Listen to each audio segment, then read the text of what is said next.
add value to your business, or do you want to just be this administrative person? And often, if you look at your talent team and the caliber of talent in your company, they correlate. You could hire the best person for the job if they were in your candidate pool. All these individual employees, one by one, together, their voices all come together to articulate the culture of the company.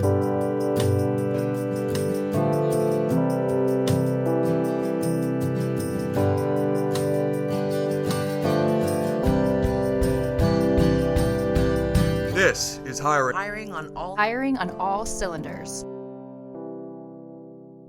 Hello again, my sweet, wonderful recruiting pals. Rob Stevenson here again for Hiring on All Cylinders, and I am thrilled to be recording again from the cozy, most salubrious confines of Intello HQ in San Francisco, California. We have a doozy coming your way. I have deputized our own VP of Talent, Jill Whitty. Jill, how are we? We are great, Rob. How are we? Excellent. I'm excited to be back in the studio. I don't know. It feels like it's been a while since I was in here doing this. This is my favorite thing to do. So I'm like buzzing with happiness and positivity. With green tea, yes, exactly. Buzzing on green tea and happiness. Yeah, me too. It's been a couple months, I think, since I've joined the podcast. Right, it's probably back in Boston. Yeah, that's right. That was so cool. So big news! You were on the front page of ERE yesterday with a piece you wrote. That was awesome. Thank you. I was. Yeah, it was sort of bubbling up in me because we were going through the process of headcount planning for 2017, and I thought this is probably something that a lot of people, well, probably all of you, go through every single year. Yep. And I don't know how much is out there about what are the actual steps of how a recruiting team decides what their headcount's going to be.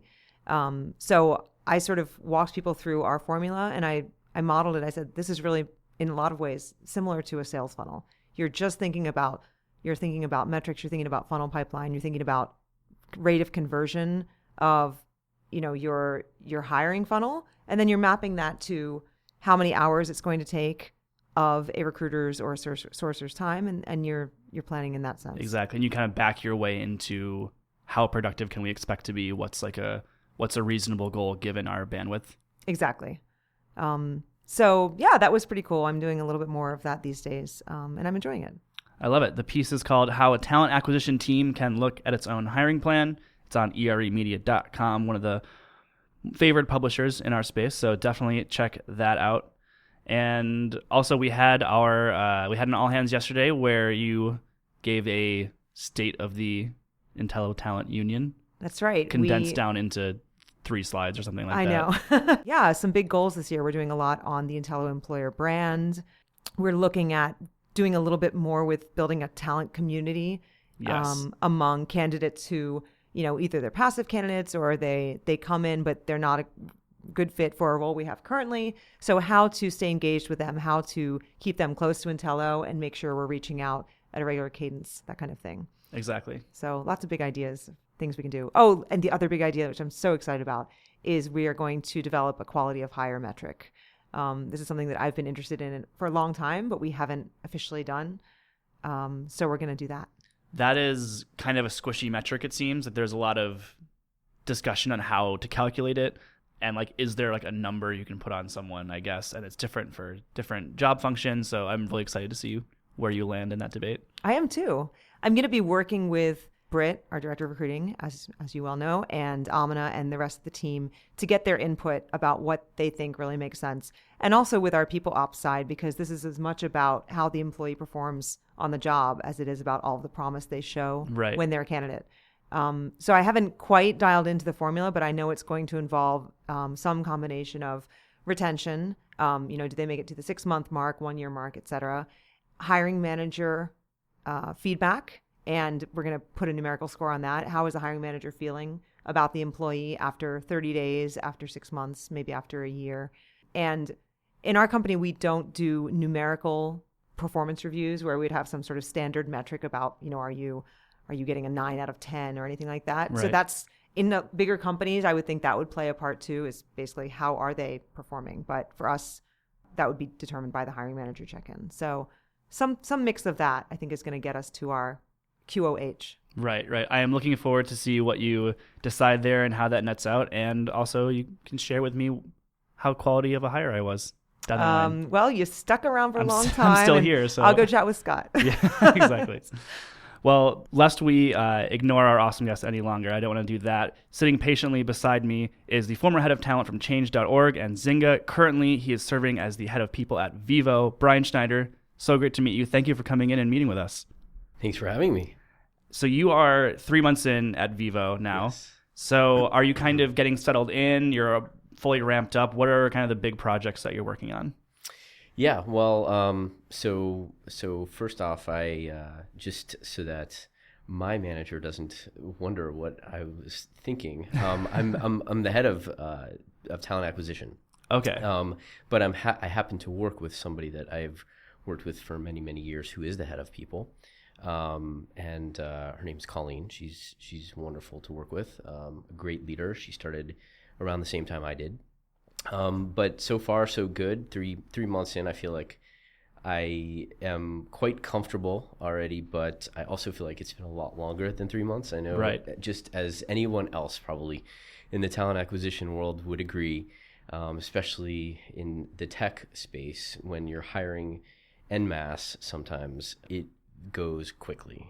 I've had to get myself ramped up very quick, and that's happened, and I've done a little bit of traveling, and it's been going well. It's very exciting space to be in, and quite a bit different than some of my previous experiences, but a fun one. So definitely.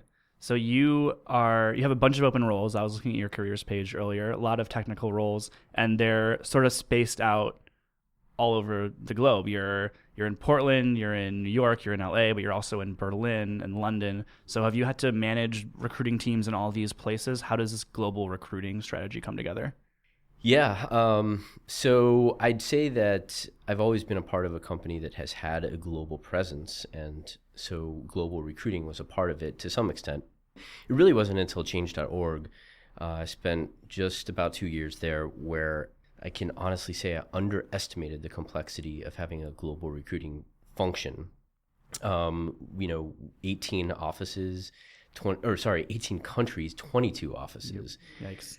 And, the whole company at that point, we got to a max of about, I'd say 340 or so employees. So when you have that many offices and that few employees, that's really tough. That's really tough. So I can say that I did not realize the amount of work that would go into it, but I'm certainly glad that I did it and was up to the challenge, because it makes you that much more aware of the differences between country and region of the world and the complexities that go in to hiring people. Really, the complexities start to surface when you think, okay, well, you don't have a full recruiting team in each one of those offices. Right. You don't have a full staff even in all the various different functions of support in those offices. And so then you end up with a small number of people in each office that are wearing multiple hats.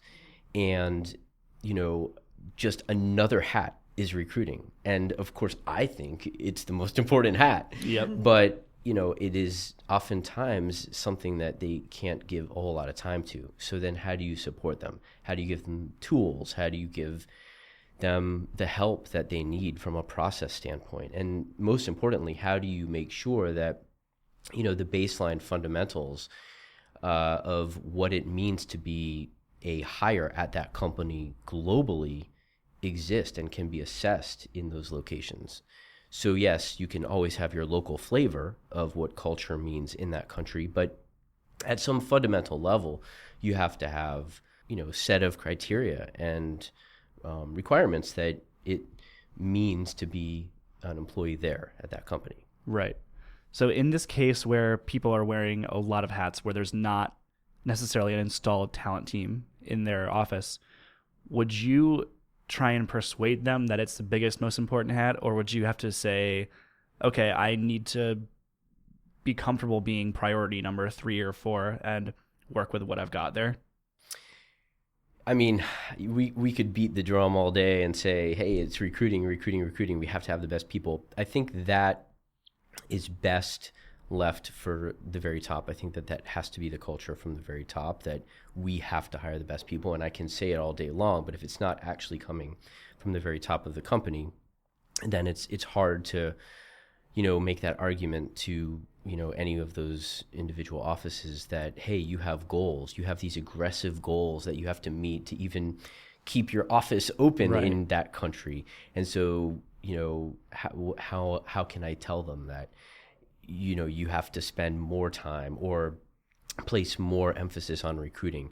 Yes, I believe that can help them to meet their goals, but ultimately I can't decide for them how to balance their time. So I think it really has to be a part of the culture through and through, and that comes from the top, from the executive team, from the CEO, from the founders, whatever the case is. Yeah, that makes sense, because you, as the head of talent, you're saying talent's most important, and you're saying it to these people, but they're getting that same message from every other head of a department, right? Mm-hmm. It's like, oh, well, Brian thinks talent's most important. Well, of course he does. Like all of his goals are tied to that. Exactly. So, do you have any specific memories or instances of something that you had to learn based on the culture being a little bit different in that location, or interviewing norms different, or anything about the recruiting process where it was sort of learn by doing, and then you say, oh, I'll do that differently next time? I can say that one thing for sure, that last experience opened up my eyes to at change.org in particular, was that, to everyone else in all those other offices, every other office is the international office. Right. Right. And so it's very, prior to that role that I had, I would always say the international offices to describe everything other than the U.S. And that's so U.S. centric. That's so Americentric. Exactly. Right. And I didn't acknowledge that. I didn't realize it.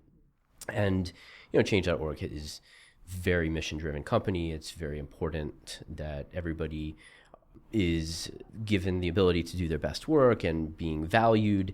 And so it was very important to us to make sure that everybody felt equal. And of course, as they should, that's not a novel idea, but to think about it in how we speak and the language we use in emails and over Slack chat, or whether it's, just in a Hangout video conference, it is our global offices, right? It is not just the international offices, because it doesn't really describe any individual. That's not a definition that is universally understood. So that's one thing, is just the language. And then I would say another thing, when you start to build out processes, and that's one of the first things that I did in the example that I'm referencing most, which is change.org, I brought together what was a very decentralized function to be centralized. In so doing, I didn't place enough emphasis on the fact that some of those local offices would not just be having to do things, with their own style, but that really the process had to be very different. And so even though I may have thought, well, we can, boil this down to have something that all offices could use, ultimately at the end of the day, only a subset of the offices would actually use that. And then there were other offices that had a very, very unique style that was totally different. And I had to be okay with that, because it worked and they did get great talent. And as long as I was referencing before, as long as they were able to have the fundamental understanding of what it was that they needed to assess to get the right types of people on board that met that standard criteria of what it meant to be an employee at the company, then all was good. It's understanding that, process is sometimes local and can't be, extrapolated out from a global standpoint, but oftentimes it can.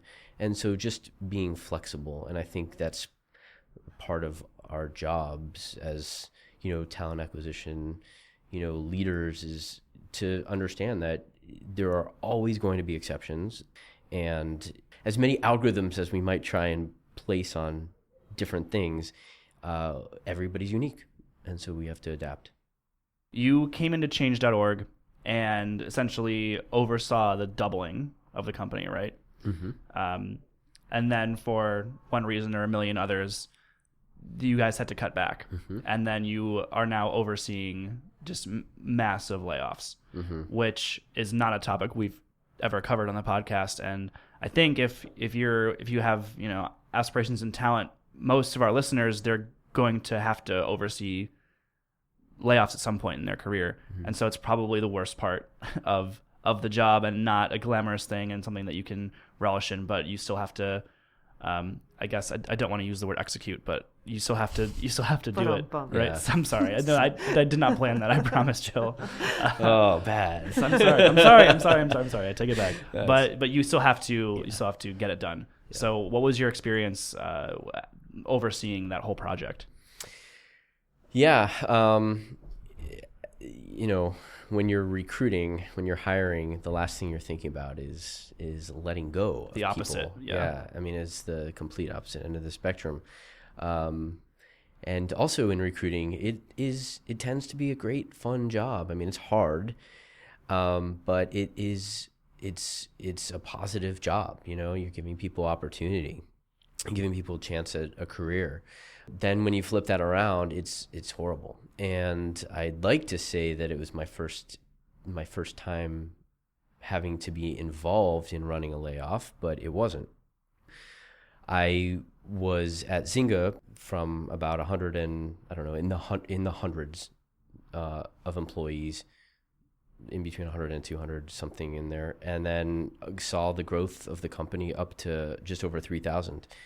And in my last 6 months there, I had a slightly different role. I had moved on to a more full, broad people operations type of role.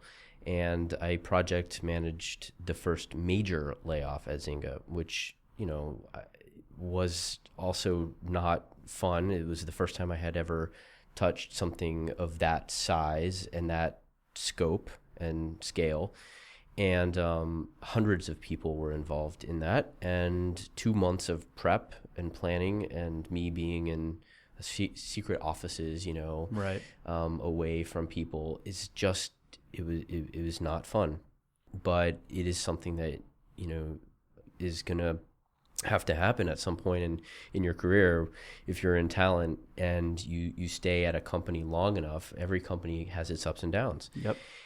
But I got some amazing experience. I had to deal with some pretty challenging situations in that layoff. And so you fast forward, and I'm at change.org, and, you know, I built the recruiting team there a bit, and built out processes and centralized things, and things were moving along great. And it's great to be at a mission-driven company like that, and was feeling good. And then, you know, we fell on hard times there. And, you know, I had to, you know, step up and help out. And again, was, you know, instrumental in helping to figure out how can we be doing this, because we have to do it as a business. You have to make these tough decisions. I didn't make the decision to lay people off, but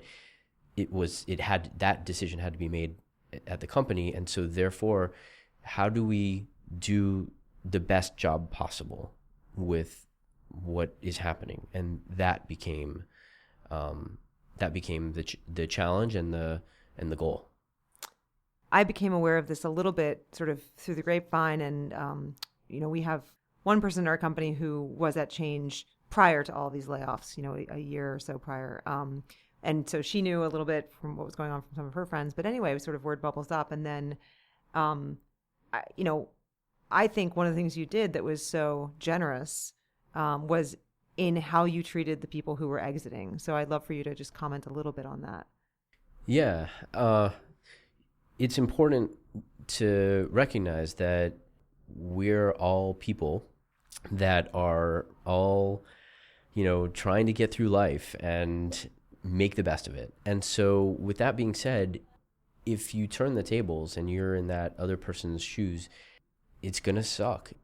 So how can you do something that is, at its core just rotten, which is the layoff itself, and do it in as loving a way as possible? My recruiting team, strategized, and we essentially ran an in-house outplacement service. That's the best way that I can describe it. And I mean, it was fully all brought together by us internally, and mostly the recruiting team. But we had resources that we assembled.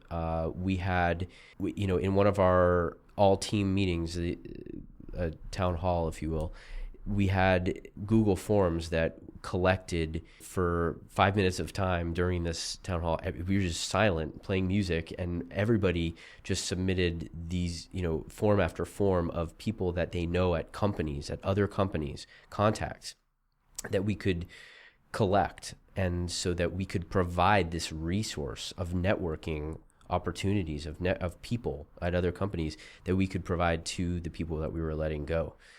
So we developed this massive internal networking spreadsheet. In addition to that, we, asked everybody who wanted to opt in that was being let go, if they wanted to opt in, they could be included in a resume book, which is essentially just a spreadsheet of links to LinkedIn profiles and or resumes, or both, and a little bit about what they were looking for, the locations that they were open to, et cetera. And then we tried to distribute this as far and as globally as possible. And it got a lot of traction. And luckily, a lot of people, I think, landed at least a lot of interviews from it. I hope, and I believe quite a few jobs as well. But then we also ran weekly and sometimes multiple times a week interviewing sessions, like how to interview, so we were telling them how to get the interview, A, and B, what to do when you're on the phone interviewing with a recruiter or a hiring manager, and then even further, what to do at the on-site, things like body language, things like how to answer tough questions, and we gave examples of questions. I mean, and we ran these workshops and sessions, one-on-one and group, and offered that many, many times. As long as people wanted them, we did them. And, these are some of the examples, but, we got really great, responses. A lot of people came up to us and said, hey, this is crappy. This is a crappy situation, but thank you so much for, going out of your way, because you don't have to be doing this. I wouldn't, now the way I look at it is I wouldn't think of not doing it. Now it's just in my DNA. This is how you do it if you're going to do it.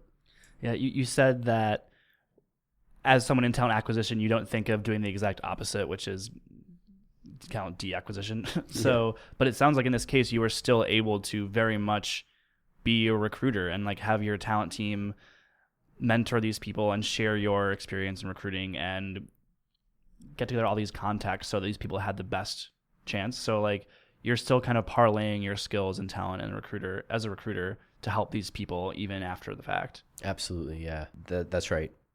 And another one of the things that we did was just resume workshops. Right. And some of the resumes that, we saw that people had assembled quickly once they realized they're losing their job or that they had just lost their job, were similar to the ones that they may have submitted to us when they got the initial job. But yeah, if you're a good recruiter, you're going to be able to find the golden nuggets in a resume, and it doesn't need to look that great. But there are a lot of people out there that are not looking at resumes at companies that are looking at resumes at companies that are not, career recruiters or talent acquisition professionals that don't know that there are these golden nuggets that, you have to sort of uncover to find. And so what are some of those, just out of curiosity? If you're looking at a resume that so you and I could look at the same resume and I would say, okay, it's a resume, it's properly formatted, it's got their experience,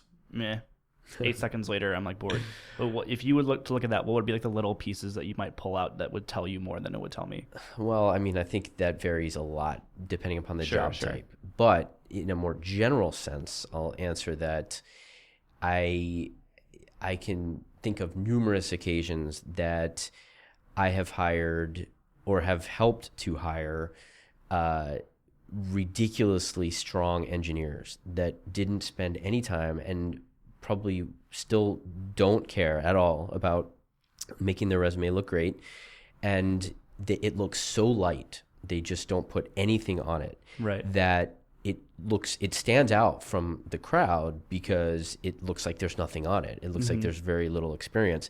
But what is there, if you actually read it and you get down to reading the sentences and paragraphs that read more like a novel than it does, and not in length like a novel, but read like a story instead of bullet points, you can find that they are so passionate about what they're doing that they've done these things in their own spare time and, applying themselves outside of work or the classroom if it's a new grad.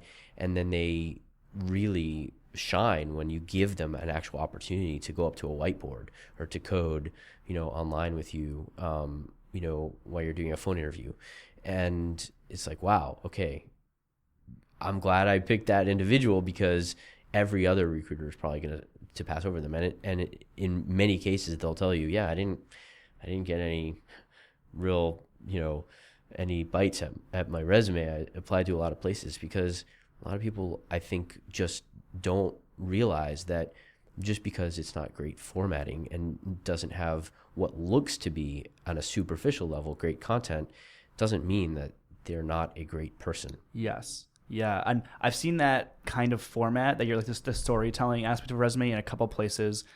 Early Hiring on All Cylinders episode, Zuhair Belkora did a no resume campaign where I think their application process was just like one text box, and it was like, tell us something cool you built. Yeah. Lou Adler is a similar thing. He's like, hey, what's something that you've worked on you're proud of? Mm-hmm. And so would you say then that if I had two resumes and one was oversaw blog publishing, optimized landing pages, like a lot of action verb bullet points, as opposed to in my time at Intello, I was tasked with this challenge of X. To do that, I enlisted these kind of things. So, and like actually telling the story of what I worked on as opposed to sticking to the format. Do you think is that just a better resume, or is that the tale of someone who really cared about their job and did something cool? You might not like my answer, but even better. I think it depends. It is not a clear answer, only because it really makes a difference what the type of job is. Again, the role, the responsibilities, and then also what types of experiences does that individual have. If somebody is very early on in their career and they have, they're essentially a new grad or 1 or 2 years out of school, and they have maybe an internship or two, maybe a year or two at a single company, then they're going to have a light amount of experiences, like 1 bullet point under experience, maybe 2 if they include their internship.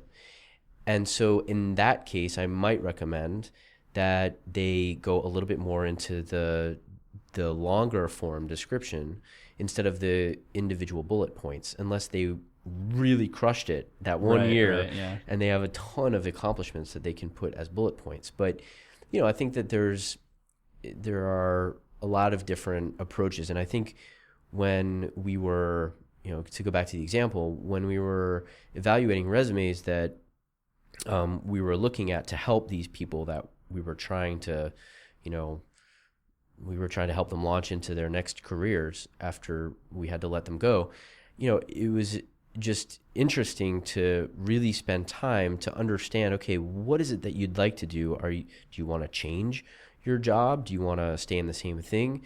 And how can we really highlight and allow you to flex your muscles, regarding all the things that you did in the time that you were here? And in every case, I could say that it was a very unique approach that I know when I was consulting with some of them, because it was very one-on-one to help people build their resumes for their next thing. It was a very individualized approach. And frankly, it's a lot of fun for me to help people with that, because you really get into understanding what they care about, and interestingly, actually, what they think mattered a lot at those companies that they were at. because oftentimes their perception from their own, perspective is different than my perception if I was to be looking to hire someone like that, like them with those experiences. And so oftentimes I would suggest, well, hey, I know this is great that you did this and kudos to you, but I actually think that it would behoove you to move it down or move it down in priority out of these bullet points and flex this other muscle, because that's going to get the eyeball to be reading further to the right on the paper or the, on the screen. And that's the foot in the door that you need. And so, and if that eyeball goes further down and then to the right, great. They'll get to what you think is important, but you're just trying to get the foot in the door. Right. You can talk about all of those things later once you're on site or once you're on the phone, but this is where you care most about how it looks and where you're drawing the eyeball. Definitely. For better or worse, the resume is a marketing tool. Yep. And engineers typically are not going to be as strong at marketing as they are at all of the engineering skills they have. Right. Yeah. So I think that's great. I mean, that's makes so much sense, but it also, I don't know of many companies where they do that with the employees that they have to let go. Yeah. So I think that's fantastic.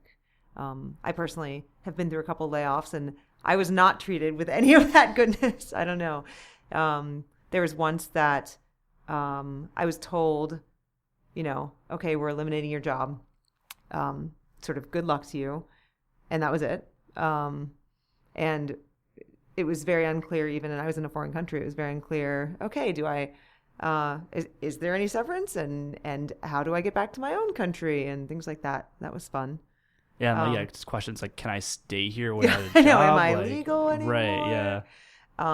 My first layoff was at a .com, back in the first .com boom. Now I'm dating myself a little bit, but and it was actually handled fairly well, but what was weird was that there was certainly some people at the company that knew that this was going to happen, and a lot of people that didn't, which is typical, except that in this case, I found out about it in advance, like before the holidays, and it happened right after the holidays, and I was part of the layoffs. Right. And so it was hanging over my head over the holidays, and I knew that layoffs were going to happen, but you didn't know who it was going to affect. And so I think to the extent that you make sure that only the smallest number of core people know about it, and that those people can be trusted not to talk about it, because in this case, it was not a core person who told me about it, and I was dating him at the time, so of course he told me, and rough, it was just just weird. Yeah. That's probably like the more typical means of layoffs, unfortunately, right? Like we were saying before we started recording, like, is there a good way to do it? It sounds like you may have found like the best possible way to do it, but it amounts to a difficult, terrible thing. So as we're talking about hiring, and you mentioned that, or layoffs, excuse me, and you mentioned that's the opposite of recruiting, it strikes me that the recruiters might find themselves on the wrong end of layoffs more often than other job functions. Is that true in your experience?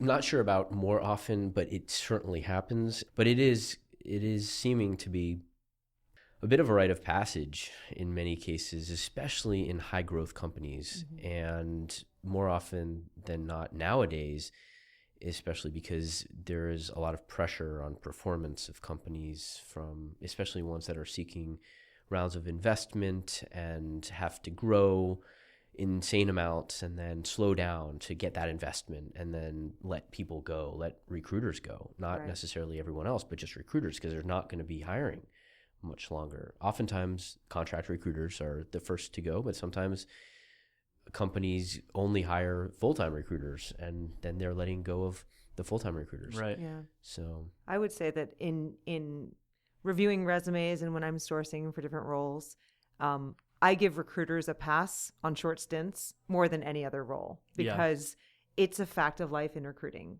and it's not going to be a red flag to me if I look at a recruiter's employment history and I see, 4 different jobs over 4 years, for instance. That's sort of typical. Whereas most other roles, that would be an immediate red flag for me. I'd say, gosh, this person is so jumpy, a job hopper. Don't want one of those. Yeah, it makes sense, I guess, because if you're going to have layoffs, like obviously you're not going to be hiring people, so you don't need recruiters. Yep. So like it makes sense that they would get the axe. They're going to be the first, right? I mean, and often the first to go. Through no fault of their own, right? Exactly. Layoffs are often no fault of that person working, but in their case especially, like their whole function becomes obsolete in that case. Well, I will say that it is often the case that you don't need as many recruiters, but you're still going to need some, because there will be people that leave that were not actually laid off, right? That will need to be backfilled. So you can't let go of all of your recruiters ever. And if they do, I'd say that was ill-informed to let go of your entire recruiting team. But yeah, even if it takes a month or two, there will be people that have been shaken so much from seeing their peers let go that they will also opt out, and then you'll need to backfill them. And great point, Jill, about like jumping jobs, because you're right. I totally agree. It's a great point that, recruiters job hopping is not something to, turn away from, and something in some cases to embrace, because they've seen so many challenging times at those companies in a very short period of time. But there's something to be said about context. And I could also argue that other people in other functions, sometimes when it looks like they have great experiences, but they were job hopping, sometimes is definitely not a great sign. In fact, oftentimes it's not a great sign in a lot of other job functions. But sometimes there's just a great story why. And I think that speaks to our hard job as a recruiter to uncover the details as a detective. Yep. Totally. Well, this has been content we've never covered on Hiring on All Cylinders. So even though it's a touchy subject, difficult one to talk about, I'm really glad we had you in here to cover it as we approach optimal podcast length. We got to cover layoffs. We covered global recruiting, the golden nuggets you can pull out of resumes, and when it's better if someone tells a story. This has been an awesome episode. Brian, so great to meet you. Thank you so much for joining us. Thanks for having me. And to all of you out there in podcast land, you've been wonderful, amazing, talented recruiters. I've been Rob Stevenson. Have a spectacular week, and happy hunting.